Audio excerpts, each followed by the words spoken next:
आप सबको अपने फंडामेंटल राइट्स तो मालूम ही हैं, लेकिन क्या आप ये जानते हैं कि जो आपके फंडामेंटल राइट्स हैं, कोई पब्लिक ऑफिसर या कोर्ट या कोई अथॉरिटी उसका वायलेशन करती है तो आपके पास क्या रेमेडीज़ है। Article 32 supreme court, article 226 high court के तहत 5 तरीके की रेट्स होती हैं। डिपेंड करता है कि आपका कौन सा फंडामेंटल राइट्स है उसका वायलेशन हुआ है। लाइक पहली है हेबियस कॉर्पस, जब किसी पर्सन को इलीगल तरीके से बंद करके रिटेन करके रखा जाता है तो हायर कोर्ट उनको ऑर्डर करती है, चाहे वो पुलिस ऑफिसर चाहे वो कोई पर्सन हो, कि आपने इस पर्सन को किस रीज़न से अरेस्ट करके डिटेन करके रखा है, मुझे रीज़न दो। अगर जेन्युइन रीज़न कोर्ट को नहीं लगता तो उसको रिहा कर दिया जाता है।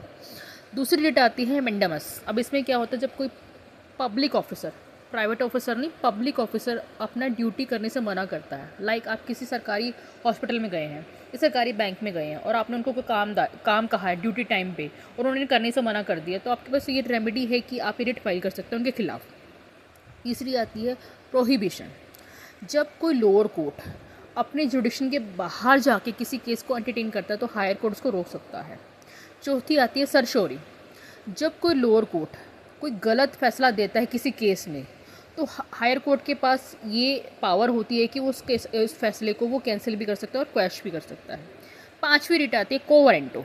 अब इसमें क्या होता है, जब कोई पर्सन बिना किसी अथॉरिटी के या क्वालिफिकेशन किसी पोस्ट पे बैठा है तो हायर कोर्ट उनसे पूछता है कि आप इस पोस्ट पे किस राइट से बैठे हैं, मुझे इसका जवाब दें।